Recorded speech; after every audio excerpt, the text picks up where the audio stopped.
The text message glowed on my phone screen like a wound that wouldn't stop bleeding. "He's at work, don't worry. He said he'd be late again tonight. You know how it is with those project deadlines." My sister Rachel's words. My sister who always knew how to comfort me, who always had my back, who I'd trusted with every secret since we were children running through the sprinklers in our mother's backyard in Richmond, Virginia. I sat in my car outside the grocery store, bags of ingredients for tonight's dinner growing warm in the trunk. The salmon I'd bought to surprise Mark for our 14th anniversary next week. The asparagus he loved. The expensive wine I'd splurged on because I wanted to remind him that we still had something worth celebrating. But something gnawed at me. Something had been gnawing at me for months. I pulled out of the parking lot, but I didn't turn toward home. My hands moved on their own, steering the car through familiar streets that led to the industrial park where Mark's engineering firm was located. Just to see. Just to quiet the voice in my head that had been whispering warnings I refused to hear. The parking lot was nearly empty. Monday evening, 6:47 p.m. Most people had gone home. His car wasn't there. My heart began to pound. Where was his sleek black Audi? The one he'd bought last year. The one he loved more than seemed reasonable. The one he washed every Sunday morning while I watched from the kitchen window. I sat there for 10 minutes, gripping the steering wheel, telling myself there was a logical explanation. He'd gone to a client meeting. He'd taken a different car. He'd parked somewhere else. But the voice in my head grew louder. I started driving again. This time with no destination. Just moving. Trying to outrun the fear that was spreading through my chest like ice water in my veins. Past the shopping center where we'd bought our first Christmas tree together. Past the park where he'd proposed on one knee while our friends hid behind trees with cameras. Then my car turned down Maple Avenue. I wasn't planning it. I swear I wasn't planning it. But there it was. Rachel's house. The little craftsman bungalow with the blue shutters she'd painted herself last spring. The house where I'd helped her move in after her divorce 3 years ago. Where I'd held her while she cried about her failed marriage. Where I'd promised her she'd find love again. And there, parked in her driveway like it belonged there, like it had every right to be there, was Mark's black Audi. The world stopped. Everything. The sound of evening birds, the distant laughter of children playing, the hum of traffic. All of it vanished into a terrible, deafening silence. I pulled over across the street, my hands shaking so badly I could barely turn off the ignition. My breath came in short, sharp gasps. This couldn't be real. There had to be an explanation. But then I saw the living room window. The curtains were drawn, but not completely. Through the gap, I could see movement. Shadows. 2 figures standing close together. Too close. And then I saw them kiss. My husband. My sister. I don't remember screaming, but I must have, because a neighbor came out and asked if I was okay. An elderly woman with concerned eyes, wringing her hands. Miss, are you hurt? Should I call someone?" I couldn't answer. Couldn't breathe. Couldn't process what I'd just seen. She stood there for a moment, uncertain, then slowly backed away when I waved her off. I saw her watching from her porch as I fumbled with my keys. My hands shaking so violently I dropped them twice before finally starting the car. I don't remember driving away, but somehow I ended up parked on a side street 3 blocks away, doubled over the steering wheel, sobbing so hard I thought I might break apart. The kind of crying that comes from somewhere deep and primal. The kind that leaves you gasping for air. The kind that makes your chest hurt like something vital has been ripped out. 14 years of marriage. 27 years of sisterhood. All of it was a lie. Every smile. Every I love you. Every moment I'd thought was real. None of it had been true. How long had I been the fool? How many times had they laughed about me behind my back?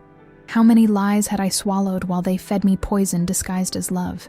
My name is Jennifer Mason, though everyone calls me Jenny.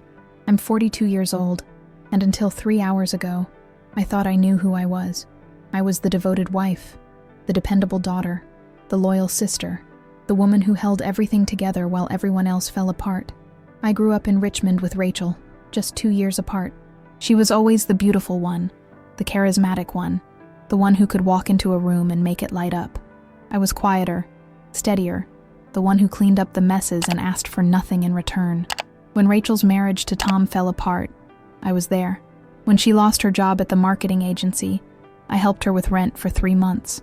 When she needed someone to lean on, I gave her my shoulder, my time, my money, my unconditional love, and Mark, God, Mark. I met him at a medical conference 15 years ago. I was a nurse practitioner. He was there with his engineering firm installing new equipment. He had kind eyes and a gentle smile. He made me feel seen in a way no one else ever had. We built a life together. A small colonial house in the suburbs of McLean, just outside DC. A garden I tended every weekend. 2 cats named Pepper and Salt. Sunday morning pancakes. Friday night movies. The comfortable rhythms of a marriage that maybe wasn't passion and fireworks, but was solid, reliable, safe, or so I thought. I work long shifts at Arlington Memorial Hospital, 12-hour days taking care of other people's emergencies, other people's pain. I come home exhausted, and Mark would be there, usually working on his laptop at the kitchen table. He'd kiss my forehead, ask about my day, warm up whatever leftovers were in the fridge. He'd been distant lately. I'd noticed. The way he'd pull away when I touched him, the way he'd stare at his phone with a small smile I didn't recognize, the way he'd started going to the gym more, buying new clothes, using cologne I'd never smelled before. I'd asked him if everything was okay. He'd said he was stressed about work, a big project, a difficult client, nothing to worry about. He'd run his fingers through my hair, that familiar gesture of comfort that had once made me feel safe. Now it felt like a lie pressed against my scalp. "Don't worry, Jenny," he'd say, his eyes so earnest, so convincing. "Everything's fine. You have enough on your plate with your shifts. Let me handle this." I believed him because I wanted to believe him, because I needed to believe him, because the alternative, that this man I'd built my entire adult life around could look me in the eye and lie without flinching, was too terrible to consider, because questioning him felt like questioning gravity, like wondering if the ground would still be there when I took my next step. Now I sat in my car in the gathering darkness, watching through my rearview mirror as the sun set over the suburban rooftops, painting the sky in colors that felt like a mockery, beautiful when my world was ending. My phone buzzed. A text from Rachel. "Hey sis, want to grab coffee this weekend? Miss you." The heart emoji. She'd added a heart emoji. I stared at it until the screen went dark, my reflection staring back at me in the black glass. A woman with mascara running down her cheeks. A woman who'd given everything and had nothing left. I couldn't go home. Not yet. I couldn't face the empty house, the dinner I'd planned, the anniversary I'd been looking forward to. I couldn't face the cats who'd rub against my legs, innocent and unknowing. I couldn't face the bed where I'd slept next to a man who'd held me and lied to me night after night. So I drove to the one place where I could think, the old coffee shop on Wilson Boulevard where I used to study when I was in nursing school. It was still there, miraculously unchanged in a city that demolished and rebuilt itself every decade. I ordered black coffee and sat in the corner booth, the same one I'd sat in 20 years ago when the world was full of possibilities and betrayal was something that happened to other people.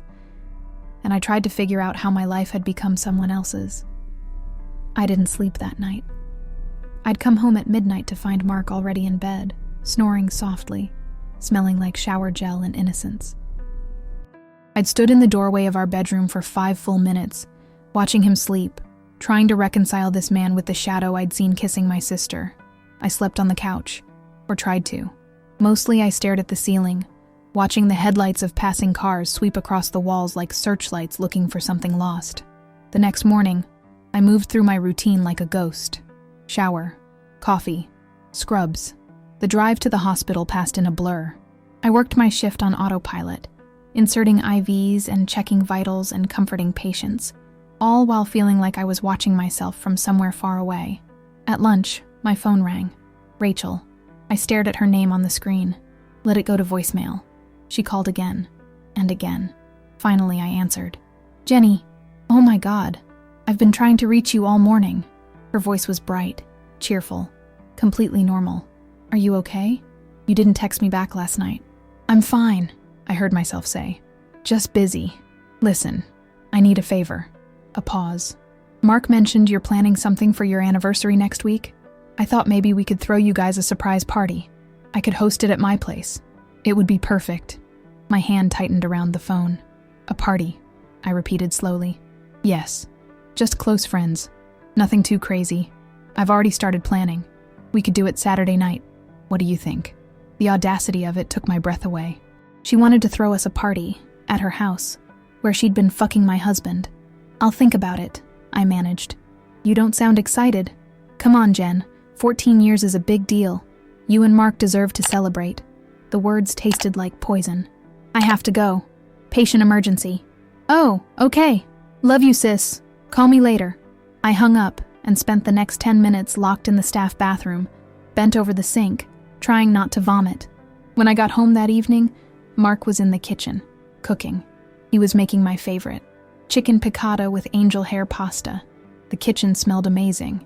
He was humming. "Hey, babe." He smiled when he saw me, walked over, kissed my cheek. "Thought I'd surprise you. I know you've been stressed lately." I stood frozen, his lips still warm on my skin. "That's thoughtful," I whispered. "Sit down. Let me take care of you for once." He pulled out a chair, poured me a glass of wine, served me a beautiful plate of food, sat across from me and asked about my day with genuine interest in his eyes. And that's when I understood something that made my blood run cold. He wasn't just cheating on me.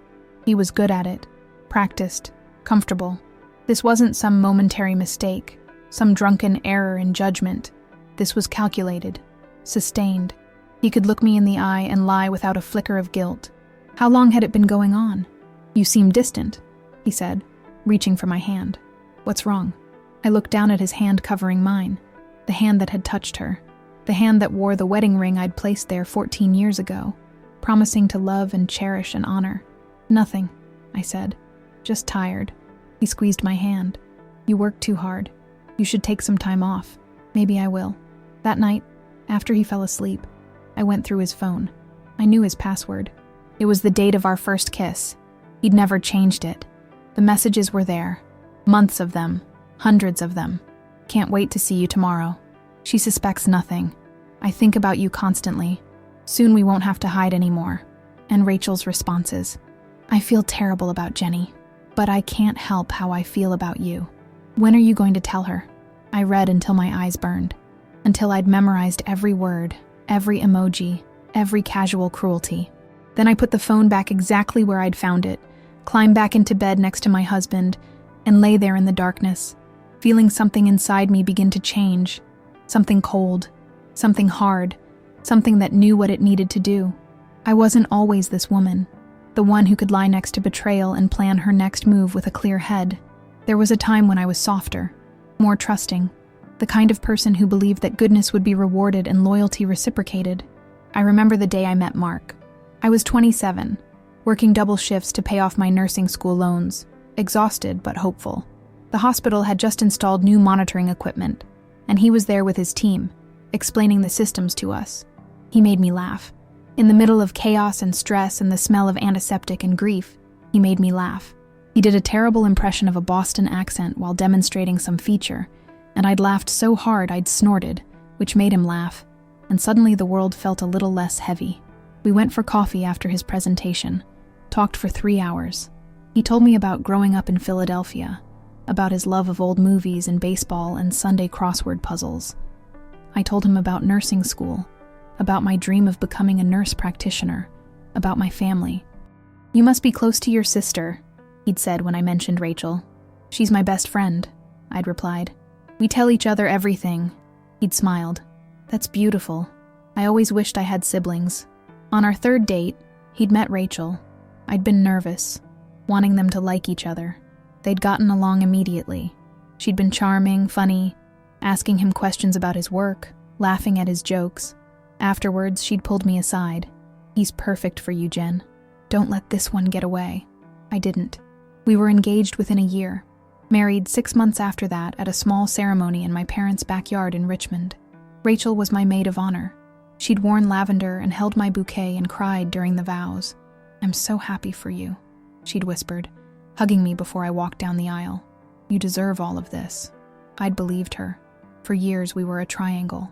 Mark, me, and Rachel. She'd come over for Sunday dinners. We'd celebrate holidays together. When she got divorced from Tom, we'd held her together. Mark had helped her move into her new place, spent weekends fixing her leaky faucets and painting her walls. "You're lucky to have a brother-in-law like him," Mom had said more than once. Not every man would be so generous with his time. I'd glowed with pride. Look at my husband, I'd thought. Look at how good he is.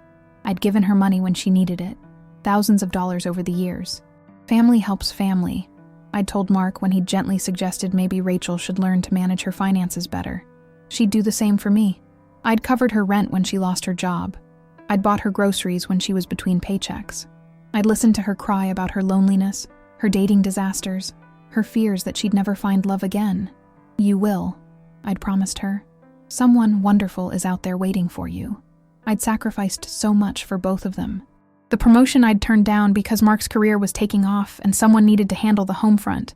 The master's program I'd postponed because Rachel needed help through her divorce, and I couldn't focus on school while she was falling apart. The vacation I'd canceled because Mark's project deadline changed and he couldn't get away. I'd made myself smaller, over and over, so they could be bigger. And now, lying in the darkness next to my sleeping husband, I wondered, when had I become invisible? When had my needs become so unimportant that they could do this to me without a second thought? I thought about my mother, who died 2 years ago from pancreatic cancer. In her final weeks, both Rachel and Mark had been by my side, supporting me through the grief. Or so I'd thought. Now I wondered if they'd already been together then. If they'd held each other at night, while I sat vigil at my mother's bedside. If they'd kissed in hospital corridors while I signed DNR forms and planned funerals. Had my mother known? Had she suspected? Is that why she'd held my hand so tightly in those final days and whispered, "Take care of yourself, Jenny. You always take care of everyone else, but who takes care of you?" I'd promised her I was fine, that I had Mark, that I had Rachel. "Promise me you'll be strong," she'd said, her voice thin as paper. "Promise me you'll fight for what you deserve." I'd thought she was talking about the inheritance. Dad had died 10 years earlier, and Mom was leaving us the house, splitting everything 50-50 between Rachel and me. But now I wondered if she'd seen something I couldn't, if she'd been trying to warn me. I'd sold the house, split the money with Rachel, even though she'd barely visited Mom in those final months while I'd been there every day. She needs it more than I do, I'd told myself. I have Mark's income. I'm fine. Always giving. Never keeping. Never standing up for myself. But that woman was gone now. She'd died yesterday at 6:47 p.m. outside a grocery store, holding a phone that delivered a lie disguised as comfort. The following Saturday, I did something I'd never done before. I lied to Mark, told him I was working a double shift, told him not to wait up, kissed his cheek, and watched his relief when he thought he'd have the house to himself.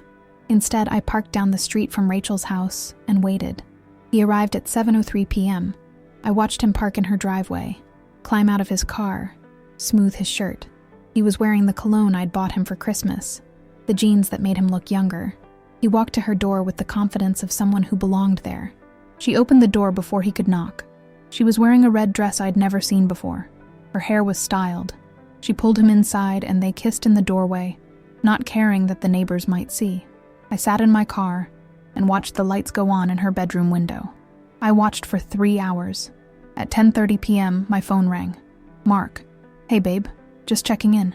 How's your shift going?" I could hear music in the background. Laughter. Her laughter.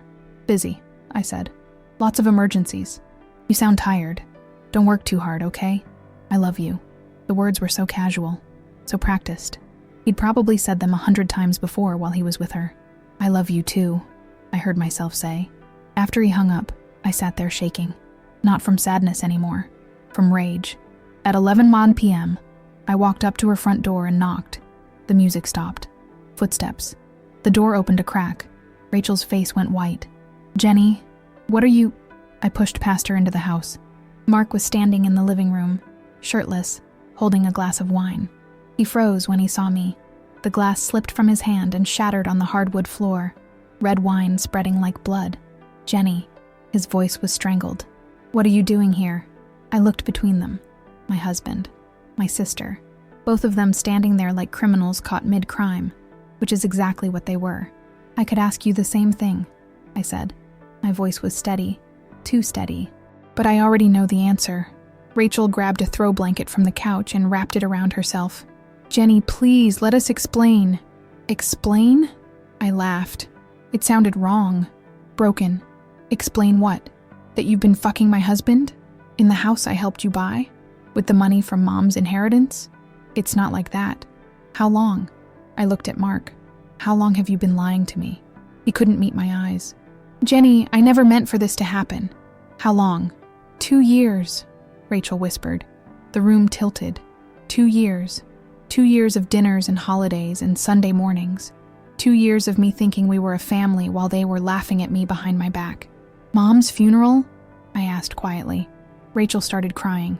Jenny, please, were you together at Mom's funeral? Silence. That was answer enough. I felt something break inside me, something final and irreparable. I held you, I said to Rachel. While Mom was dying, I held you.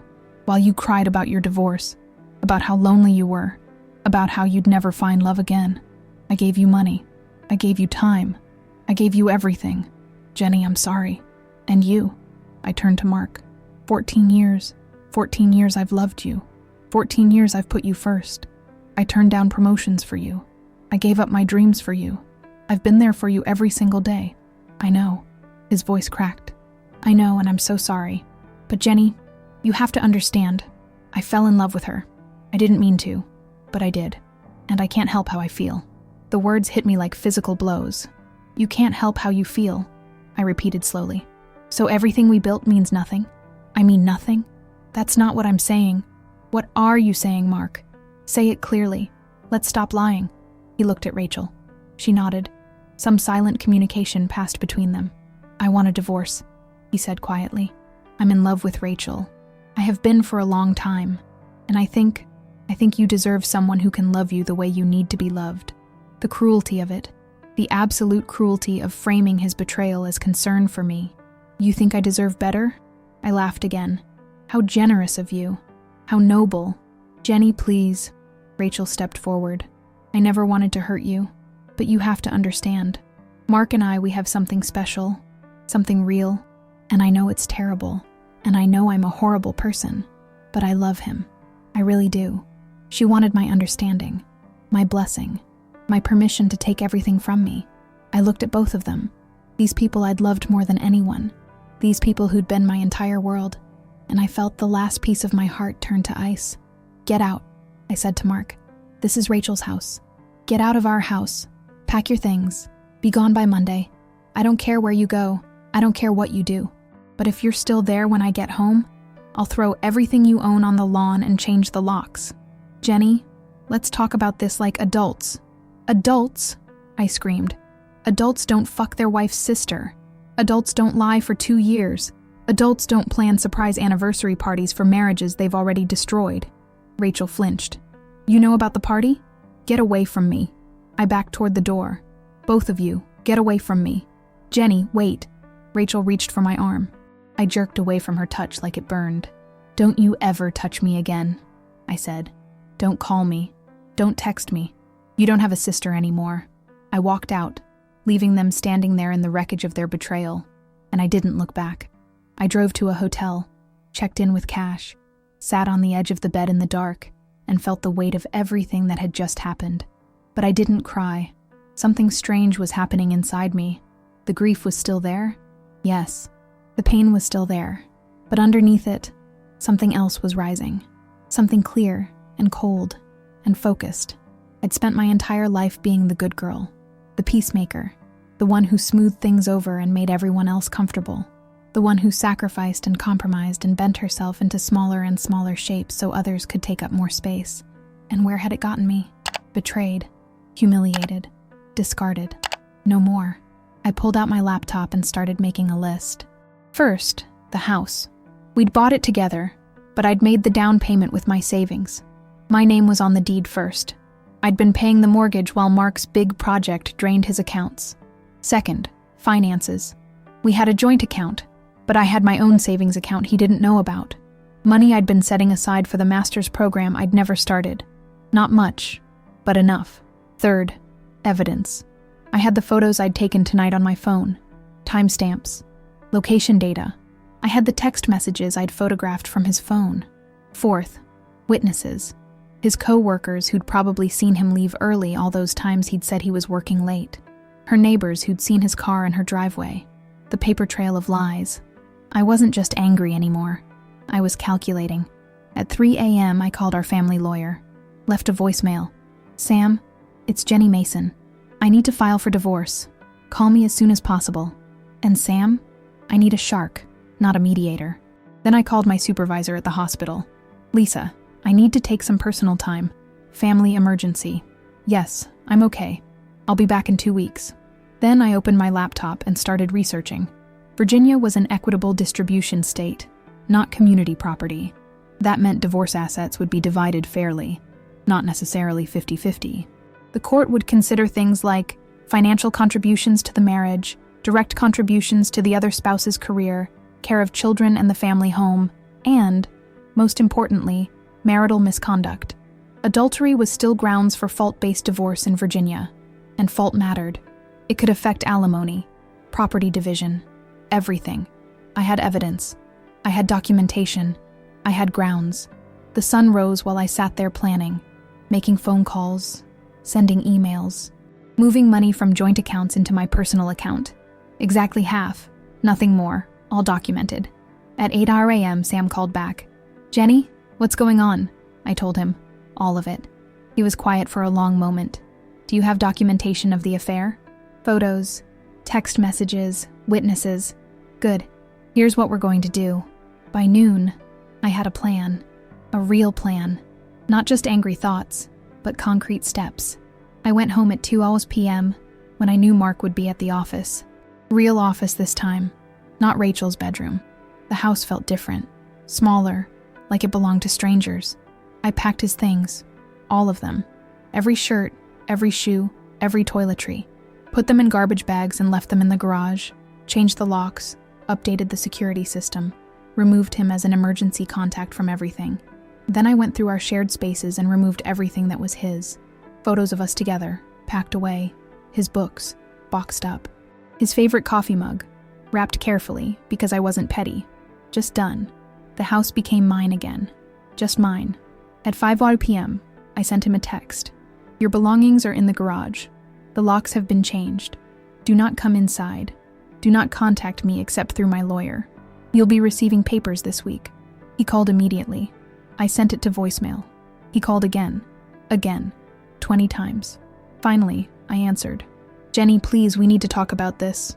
We have nothing to talk about. My lawyer will contact you. I love you. I know I hurt you, but I still love you. You don't get to say that to me anymore. You don't get to use those words after what you did.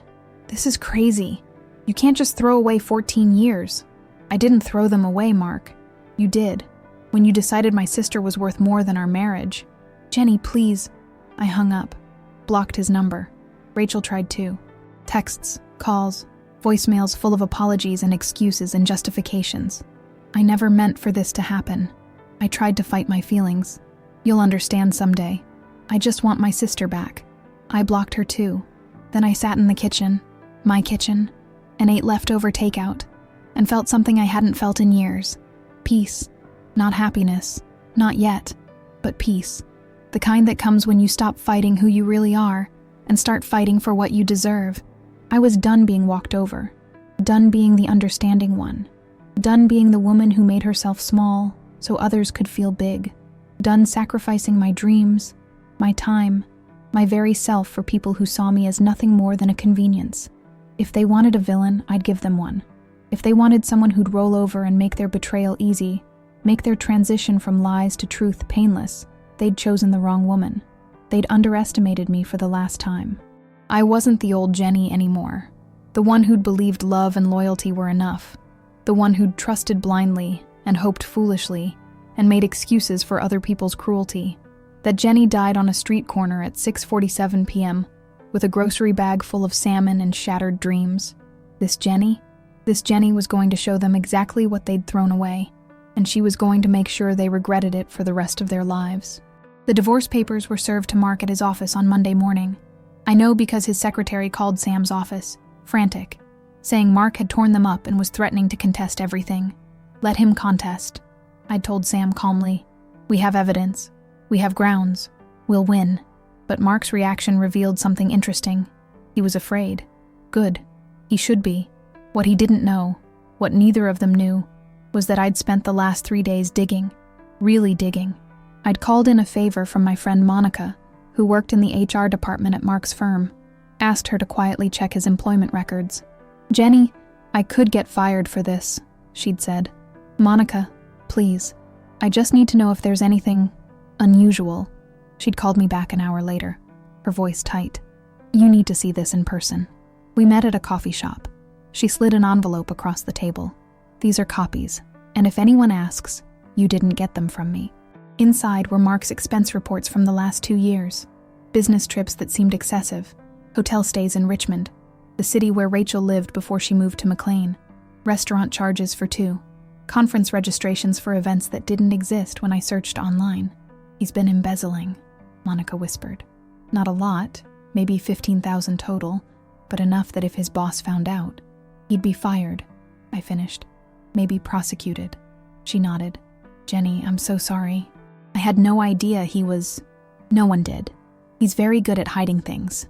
I thanked her, promised I'd protect her anonymity, and left with the envelope feeling like I'd found a loaded gun. But there was more. That afternoon, I drove to Richmond, to my mother's old house, which we'd sold 2 years ago. The new owners had kept some of the old paperwork in the attic, documents we'd left behind because we thought they were worthless. I'd remembered something, a locked box my mother had kept in her closet. She'd never told us what was inside, and after she died, we'd looked for the key, but never found it. Eventually, we'd just left it with the house. I knocked on the door. The young couple who lived there now looked confused. I'm sorry to bother you, I said, my most charming nurse smile in place. I'm Jennifer Mason. My family used to own this house, and there's a family heirloom we accidentally left behind. Would you mind if I looked in the attic? They were kind. Let me in. Showed me to the attic. The box was still there, covered in dust. This time I didn't look for a key. I took a screwdriver and jimmied it open. Inside were letters, dozens of them, and a journal, my mother's journal. I sat on the dusty attic floor and read by the light of my phone. The entries started 3 years ago. I'm worried about Rachel. She's been coming around more often when Jenny's at work.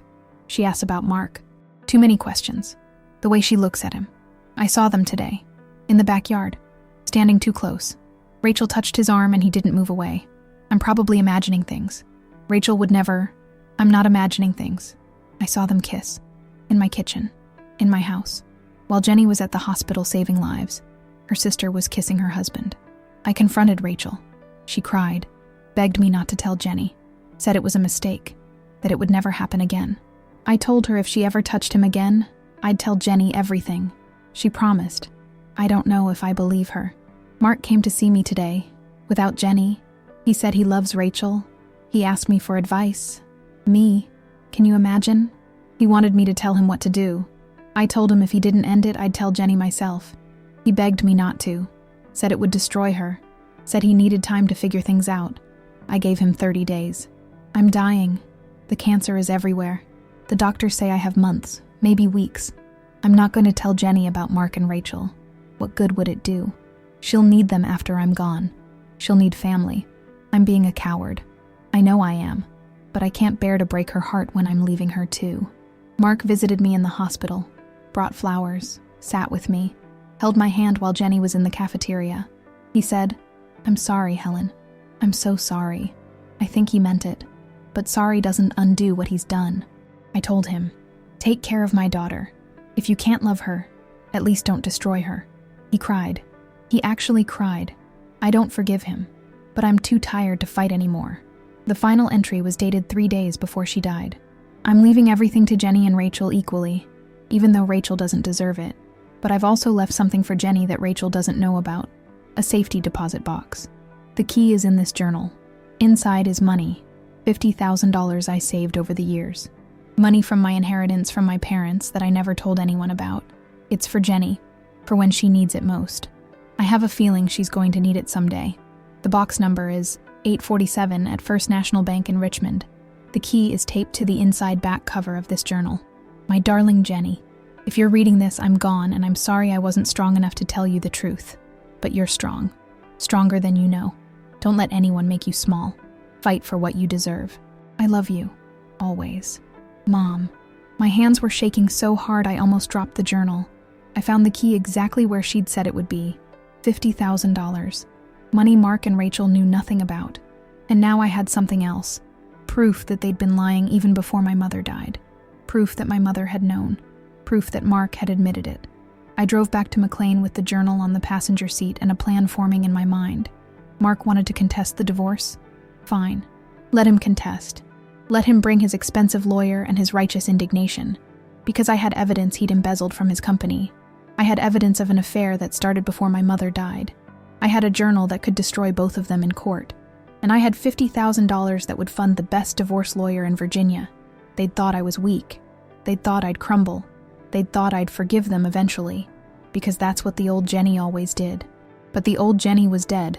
And the new Jenny was just getting started. The safety deposit box was exactly where my mother said it would be. I sat in the bank's private viewing room with $50,000 in cash, spread across the table in neat bundles, 50s and hundreds, my mother's handwriting on a note tucked inside. For my Jenny, you were always the strong one. Now prove it.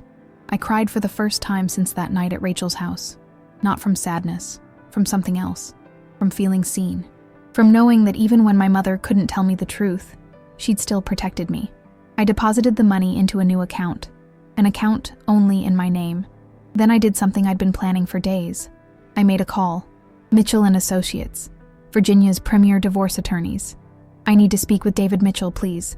Tell him it's regarding the Mason divorce. David Mitchell had a reputation. He was the lawyer you hired when you wanted to win, when you wanted the other side to hurt. He was expensive, ruthless, and exactly what I needed. We met that afternoon in his office overlooking the Potomac. Mrs. Mason. He shook my hand. His grip was firm, professional. I've reviewed the initial filing your current attorney submitted. It's adequate. I need more than adequate, Mr. Mitchell. I need devastating. He smiled.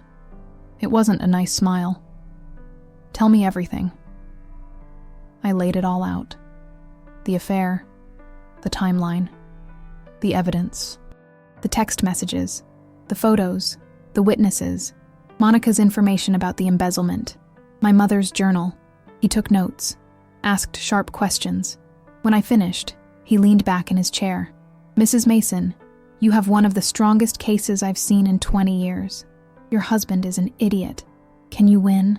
Win? Mrs. Mason, I can destroy him. The embezzlement alone could land him in prison. The affair, documented and ongoing, will torpedo any claim he has to marital assets. The fact that it's with your sister. Family members are held to a higher standard in Virginia courts when it comes to fault. You'll get the house. You'll get alimony. You'll get everything. I don't want alimony. He raised an eyebrow. Excuse me? I don't want his money. I want something else. What? I want him to admit what he did. Publicly. In court. Under oath. I want his company to know about the embezzlement. I want Rachel to know what she's really getting. A liar and a thief. And then, I want to walk away clean. David Mitchell studied me for a long moment. That's not about money. That's about justice. Call it whatever you want. Can you do it? Yes. But it's going to get ugly. They'll fight back. They'll try to paint you as vindictive, as someone who can't let go. Are you prepared for that? I've been preparing my whole life. He smiled again. This time it looked almost respectful. Then let's begin. Over the next week, David's team moved like a surgical strike. They filed an amended complaint that included the evidence of adultery, the timeline, and a request for a fault-based divorce. They subpoenaed Mark's employment records. They contacted Monica officially, with her consent, to provide testimony. They sent letters to Rachel, informing her that she might be called as a witness. Mark's lawyer called David within a day of receiving the amended filing. Your client is being unreasonable, he'd said, according to David, who played me the recording. Mr. Mason is willing to split assets 50-50 and move on. There's no need for this to get nasty. My client doesn't want it to get nasty, David had replied. She wants it to get truthful. If your client wants to avoid testimony about his affair and embezzlement, he needs to agree to our terms. What terms? David had outlined them. The house, mine. The cars, mine, except for Mark's Audi, which he could keep. Retirement accounts, split, but with a larger portion for me to offset my career sacrifices. And the big one, a sworn affidavit admitting to the affair, to be filed with the court. And if he doesn't agree, then we go to trial. And trust me, counselor, you don't want that. We have documentation of embezzlement that will be required to report to his employer and potentially law enforcement. We have witnesses.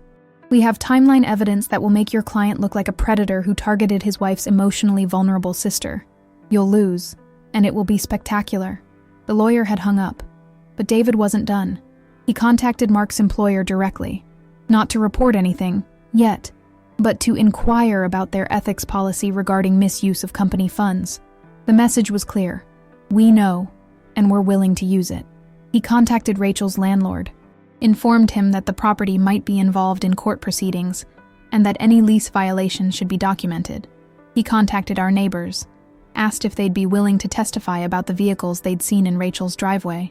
He built a case so airtight, so comprehensive, that Mark's lawyer would have to be insane to let it go to trial. Meanwhile, I did my own preparation. I went back to work, smiled at my colleagues, took care of my patients, acted like everything was fine. But I also did something else. I created a private social media account, started posting about healing from betrayal, about finding strength after being hurt, about the importance of protecting yourself. Nothing specific, nothing that named Mark or Rachel, but enough that friends started asking questions. "Are you okay, Jenny? What happened? Do you need anything?" I responded with variations of, "Going through something difficult, but I'm okay. Thank you for caring." The rumors started spreading on their own. Small town, big gossip. People put pieces together. Mark's car seen at Rachel's house. My sudden request for divorce. The whispers about an affair. I didn't confirm anything. I didn't have to. The court of public opinion was forming its own verdict. Mark tried calling from different numbers. I blocked them all. Rachel tried coming to the hospital. Security escorted her out. His mother tried to mediate. I politely declined. I was done being accessible. Done being the understanding one. Done being manipulated by people who thought my kindness was weakness. One evening, I sat in my kitchen, in my house, with my cats curled up beside me, and I realized something. I wasn't scared anymore. I wasn't sad anymore. I was powerful. For the first time in my life, I understood what my mother had meant. Strength wasn't about being louder or meaner or more aggressive than anyone else. Strength was about knowing your worth and refusing to accept anything less, and I was worth so much more than what they'd offered me. The mediation hearing was scheduled for 9 a.m. on a gray Tuesday morning. I arrived at the courthouse in a navy blue suit, my hair pulled back, minimal makeup, professional, composed, unbreakable. David met me at the entrance. "They're already here," he said. "Both of them. Rachel's here?" Mark brought her. His lawyer advised against it, but apparently he needs her for moral support. David's tone made it clear what he thought of that decision. We walked into the conference room. Mark sat at one end of the table with his lawyer, a nervous-looking man named Peterson. Rachel sat next to Mark, holding his hand. She'd lost weight. She looked tired. Good. Mark looked worse. His eyes were red. His suit was wrinkled. He looked like a man who hadn't slept in weeks. He looked up when I entered. "Jenny, Mrs. Mason is here for mediation," David interrupted. "Not conversation. Let's begin." The mediator, a woman named Judge Hartwell, who'd been assigned to our case, reviewed the terms David had proposed. "Mr. Mason, your attorney has indicated you're not willing to agree to these terms." Peterson cleared his throat. "Your Honor, my client feels the asset division is unfairly weighted. He's willing to acknowledge that mistakes were made in the marriage, but he doesn't feel that warrants essentially giving Mrs. Mason everything." "Mistakes were made," David repeated slowly. "Is that how we're characterizing a 2-year affair with his wife's sister?" Rachel flinched. "Your Honor," Peterson protested, "this is exactly the kind of inflammatory language." "It's not inflammatory if it's true," David said. "We have documentation, text messages, photographs, timeline evidence showing the affair began at least 2 years ago, possibly longer. We have testimony from neighbors, from colleagues, from—" "We understand you have evidence," Peterson interrupted, "but my client is willing to compromise." "Your client," David said, "should be more concerned with the evidence we have of financial misconduct." The room went silent. Mark's face went white. "What are you talking about?" David slid a folder across the table. "Expense reports from your employer showing discrepancies totaling $14,147 over the past 18 months. Hotel charges that don't match any documented business trips. Restaurant expenses for 2 that were billed as client meetings. except the clients in question have confirmed they never met with you on those dates. Conference fees for events that don't exist. Peterson opened the folder. His face changed as he read. Mr. Mason, did you know about this? Mark couldn't speak. We have testimony from an HR representative willing to go on record, David continued. We also have communications showing that Mr. Mason used company resources to conduct his affair. Company time, company money, all documented. That's, Mark started. That's not, it's embezzlement, David said flatly. And fraud. We haven't reported it yet. We wanted to give Mr. Mason the opportunity to settle this matter quietly. But if we go to trial, we'll have no choice but to report it to his employer and potentially to law enforcement. You're blackmailing us, Rachel said. Her voice shook.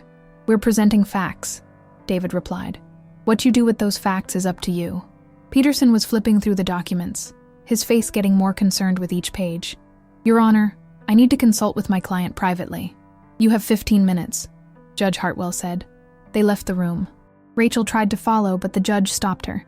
Ms. Evans, you're not a party to this divorce. Please remain seated. So Rachel sat there, across from me. The mediator stepped out to give us privacy. It was just the two of us. Jenny, she whispered. Please, can't we talk about this? I looked at her, really looked at her. This woman who'd shared my childhood, who'd been my best friend, who I'd loved more than almost anyone. Talk about what, Rachel? About everything. About us. I miss you. I miss my sister. Your sister is dead. You killed her when you decided my husband was worth more than me. That's not fair. Fair? I leaned forward. You want to talk about fair? Tell me, Rachel, when did it start? Was it while Mom was dying? Before that? How long were you planning this? She started crying. I didn't plan anything. I didn't want to fall in love with him. It just happened. Things don't just happen. You made choices. Both of you. Every day for 2 years you woke up and chose to betray me. I know, and I'm sorry. I'm so sorry. Your apology means nothing. You're not sorry you did it. You're sorry you got caught. That's not true. Look at you. I gestured at her. You're here, supporting him, holding his hand. If you were really sorry, you'd be alone. You'd be asking for forgiveness. But instead, you're sitting there like the victim, like I'm the one being unreasonable for not just accepting that my husband and my sister decided to blow up my life. Jenny, please. The door opened. Mark and Peterson returned. Mark looked destroyed. We accept your terms, Peterson said quietly. All of them. David didn't smile, but I could feel his satisfaction. Including the sworn affidavit? Peterson nodded. Yes. Mr. Mason will admit to the affair in writing. We'll sign the settlement agreement today. And the financial misconduct? My client will be repaying his employer in full. We ask that you not pursue criminal charges. That depends entirely on whether his employer does, David said. But we won't be initiating any complaints. Judge Hartwell returned. David handed her the settlement agreement. She reviewed it, asked Mark several questions to confirm he understood what he was signing, then witnessed the signatures. It was over in less than an hour. Everything I'd built with Mark for 14 years dissolved in less time than it takes to watch a movie. As we stood to leave, Mark finally spoke to me directly. Jenny, I want you to know, I did love you. I still do, in my own way. Stop, I said. I don't want to hear it. Sign the papers. Move on with your life. And Mark? He looked at me with something like hope in his eyes. I hope she was worth it. I hope every time you look at her, you remember what you gave up. I hope you spend the rest of your life wondering if you made the right choice. Because you didn't. You traded something real for something cheap. And one day, you're going to realize that. I walked out of the courthouse into the cool autumn air, David beside me. How do you feel? He asked. I took a deep breath. Free. 6 months later, I stood in the backyard of my house, legally and completely mine now, and watched the cherry blossom tree I'd planted bloom for the first time. My mother had loved cherry blossoms. They remind us that beautiful things can be temporary, she'd told me once. And that's okay. Everything changes. What matters is that we appreciate the beauty while it's here. I understood what she meant now. The divorce was final. Mark had moved in with Rachel officially. I'd heard through mutual friends that his company had fired him after conducting their own investigation into the expense reports. He'd found work at a smaller firm, making less money, losing his reputation. Rachel had posted about their relationship on social media eventually, posted photos of them together with captions about finding true love and following your heart. The comments had been brutal. People we'd known for years had called them out. Some had unfriended them. Others had simply posted heart emojis, and I'd learned who my real friends were. I didn't engage, didn't comment, didn't even look after that first time. They weren't my problem anymore. I'd gotten the house, most of the retirement accounts, and enough settlement money to pay off my remaining student loans and start my master's program. The one I'd postponed 14 years ago because Mark's career had taken priority. I was enrolled now, starting in the fall, nurse practitioner to nursing instructor. A career change I'd always wanted but never thought I'd have time for. I'd also done something else. I'd gone back to Richmond to visit my mother's grave, brought cherry blossoms, sat there for an hour talking to her. "You were right, Mom," I'd said. "I am strong. Stronger than I thought. I'm sorry I didn't see what you saw. I'm sorry I didn't protect myself better. But I'm doing it now. I'm taking care of myself like you asked me to. And I miss you. God, I miss you every day." The wind had rustled through the trees, and for a moment, I'd felt her presence, her approval, her love. I'd also started therapy. Real therapy. Not just talking to friends or pretending I was fine. I'd found a therapist named Dr. Sarah Chen who specialized in betrayal trauma. "You're experiencing a kind of grief," she'd told me in our first session. "Not just for your marriage, but for your sense of reality. You trusted two people completely, and they shattered that trust. That's traumatic.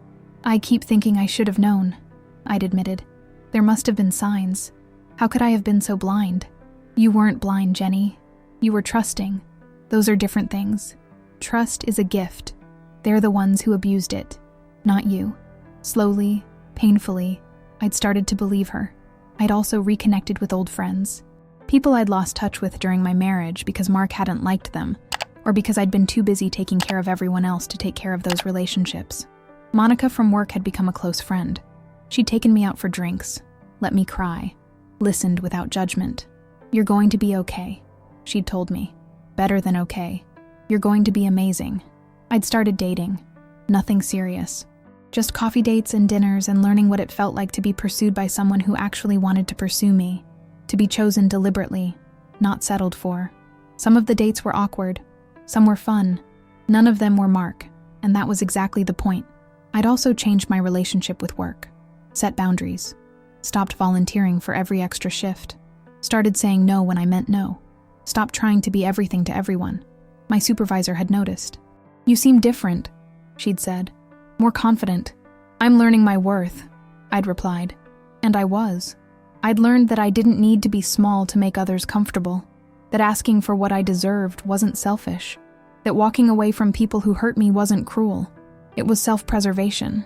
I'd learned that forgiveness wasn't required for healing, that I could move on without ever speaking to Rachel or Mark again. That closure didn't come from them. It came from me deciding I'd had enough. I'd learned that love shouldn't cost me pieces of myself, that real love, the kind worth having, should make me bigger, not smaller.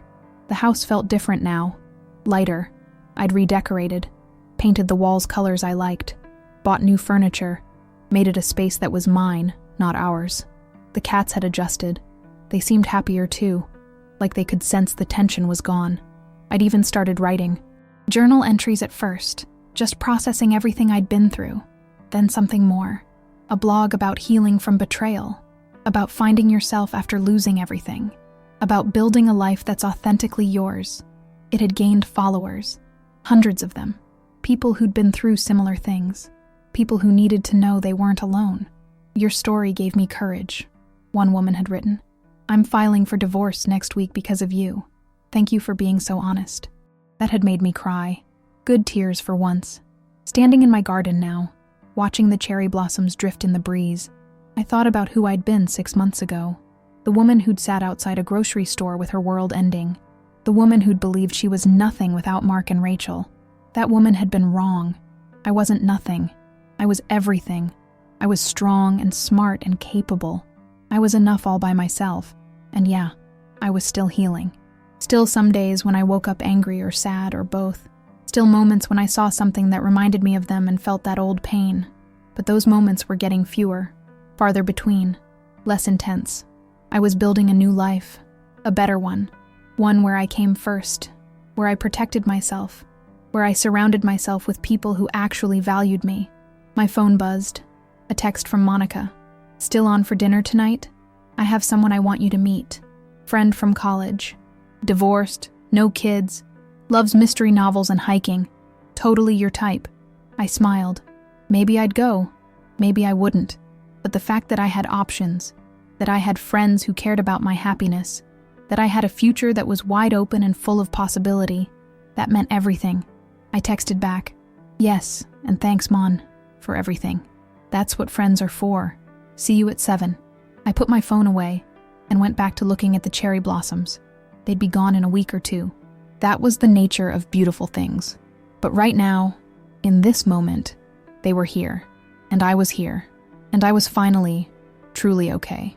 Maybe better than okay. Maybe, for the first time in my life, I was exactly where I was supposed to be. Not with someone who chose me as a backup option. Not with someone who took me for granted. Not in a life I'd built around other people's needs, but in a life I'd built for myself, on my own terms, with my own rules. And that was enough.